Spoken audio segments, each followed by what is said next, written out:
আজ আমি আপনাদের সামনে তুলে ধরতে যাচ্ছি এক জনপ্রিয় নায়কের সলমান শাহের মৃত্যু, তার পরবর্তী তদন্তের ধাপ, সাধারণ মানুষের অনুভূতি ও এখনকার অবস্থার এক অন্তরোধ। একটি স্বপ্নভরা জীবন। সলমান শাহ ছিলেন ৯০-এর দশকের অন্যতম সুপরিচিত চিত্রনায়ক। মাত্র ২৪ বছর বয়সে ১৯৯৬ সালের ৬ সেপ্টেম্বর ঢাকার এসকাটন এলাকায় নিজের বাসান একটি ভেটা সন্ধ্যায় তিনি ঝুলন্ত অবস্থায় মিলেছিলেন। শুরুতে তার মৃত্যু আত্মহত্যা বা অপ্রাকৃত মৃত্যু হিসেবে ধরা হয়েছিল। তবুও প্রশ্নের আরেক পাহাড়। তার পরিবার ওই সিদ্ধান্ত মানতে পারেনি। বিশ্বাস ছিল তেমন জনপ্রিয়তায়, তেমন সুযোগে কি করে হঠাৎই সে এমন সিদ্ধান্ত নেবে। ফলে তদন্ত শুরু হলো নতুন দিক থেকে। ২০২০ সালের মধ্যে police bureau of investigation report দিয়েছিল মৃত্যু আত্মহত্যা ছিল বলে। ২০২৫-এর টার্নিং পয়েন্ট। এই মামলায় ২৯ বছর পর একটি নতুন ধাপ আসে, মামলাটিকে হত্যা হিসেবে বিবেচনা করার জন্য। তদন্ত উদ্ধার। এক অভিযুক্ত রিজভি আহমেদ নামে আদালত স্বীকারোক্তিতে বলেন তিনি নিহতের জন্য রাজি হয়েছেন ১২ লক্ষ টাকা শর্তে। আর এই পরিকল্পনায় যুক্ত ছিলেন সলমান শাহের বর্তমান স্ত্রী, তার সময় সমীরা হক, তার মা লতিফা হক লুসি ও কিছু শিল্পপাড়ার পরিচিত মুখ।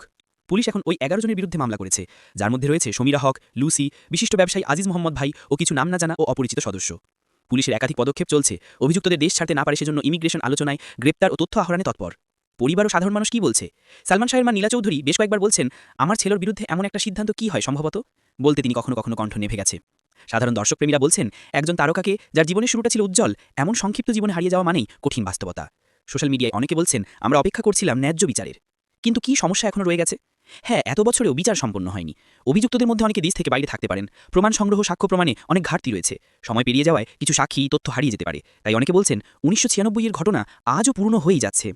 মামলা রেজিস্টার হয়েছে ২১শে অক্টোবর ২০২৫ তারিখে, ধরন বদলে হত্যা মামলা হিসাবে।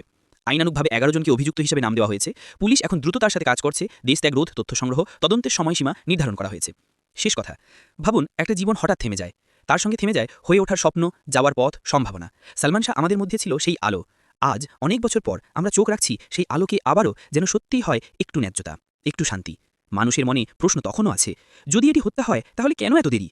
আজ যখন তদন্ত নতুন মোড় নিচ্ছে, তখন আমাদের প্রত্যেকের চাওয়াই বিচার হোক দ্রুত, হোক নিরপেক্ষ, হোক মানানসই। ধন্যবাদ সবাইকে সময় দেওয়ার জন্য।